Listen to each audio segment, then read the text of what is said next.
All right, I'm going to show you guys product rule and quotient rule. And we use product rule when it's necessary is when you have something with variables times something with variables. So variables times variables.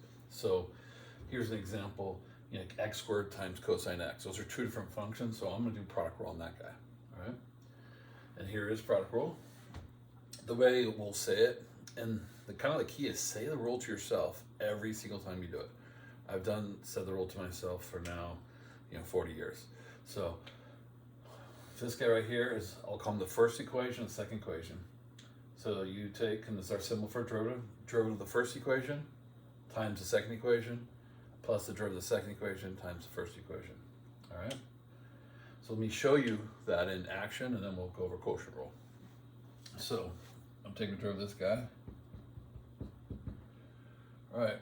There's my first equation. I take the derivative of the first equation times the second equation plus, now the derivative of cosine, which is negative sine, and then times the first equation. All right, and that's product rule. So really, you're doing everybody times everybody else, okay? So if I had three products, I would take the derivative of the first times the other two, plus the derivative of the second times the other two, plus the derivative of the third times the other two. I mean, we never run into that, but that's the idea, okay? So the cleanup,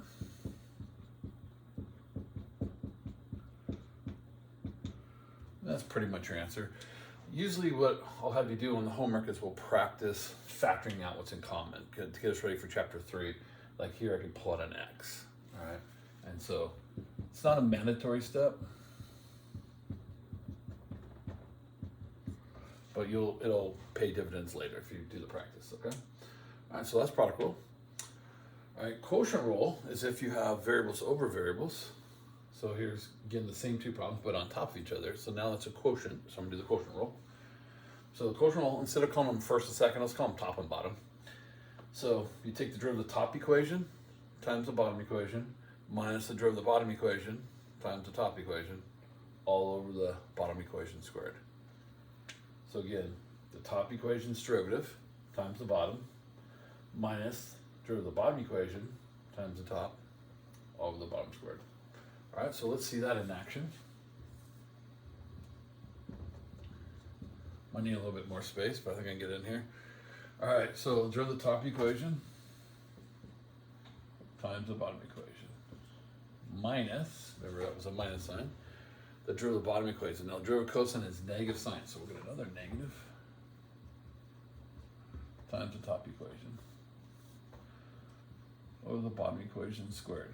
Remember, we can put a little 2 inside there for squaring trig functions. All right, that means the same thing as cosine squared. All right, really not a whole lot to do with these. We usually try to multiply out each one, and there's a lot of times terms combined. This one, nothing combined, so nothing going on here.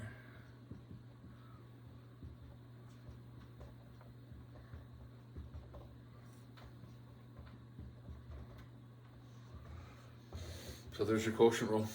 All right. Now the derivative finds the slope of the tangent line, and this is still the slope of the tangent line. Doesn't matter if we had a derivative. All right. So now we learned to take the derivative of that by power rule. The derivative of that is just 20x cubed. But I could do product rule on it, but it's a waste of my time because it's constant times a variable. So I don't need product rule. Product rule is when I have variables times variables, but you can do product rule. So I would show you what this would look like. Derivative of the first equation times the second. It's why we don't do it, because 0 times the thing is just 0. That was a waste of ink, right? The derivative of the second equation times the first equation. Since that's gone, you just get your 20x cubed. So you get the same answer, doing power rule. That's why I said we just do power rule. So we save product rule for when there's variable times variable. All right. So I'm going to show you. My eraser fell.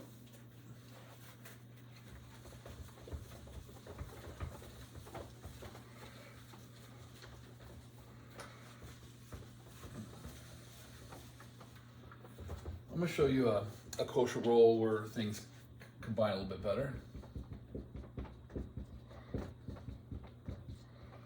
Let's go ahead and do this quotient rule. All right, derive the top, 2x, times the bottom. Then the derive the bottom, which is also 2x, times the top of the bottom squared. All right? All right, there's something that tempts people right here on this step, okay? Let me just do the derivative again real quick. So the derivative of the top equation is 2x. I put it here, times the bottom, minus the derivative of the bottom equation, times the top equation, over the bottom equation squared. All right, what I was starting to say is there's a temptation. See these x squared minus 7s? People want to cancel those so bad. It like screams, cancel me. But you're not allowed to mathematically, because this is also underneath this. If he had an x squared minus 7 and him, then we can cancel one out for everybody, or cancel some out. But since they don't, you can't cancel that. All you have left to do is you want to distribute to distributive property. All right, so I get 2x cubed minus 14x minus 2x cubed minus 6x. Make sure you distribute that minus 2 times the 3 over the bottom squared. All right, so you notice that those guys are gone. Got some like terms going on.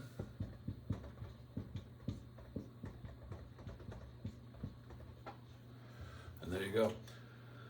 That's a normal quotient rule where things can, cancel and all that stuff. But I just want to kind of show you the rules first. But yeah, that's the quotient rule. And we have the product rule, pretty simple. 2 rules, and I'll show you guys some advanced ones in another video of some really hard cleanup ones. All right.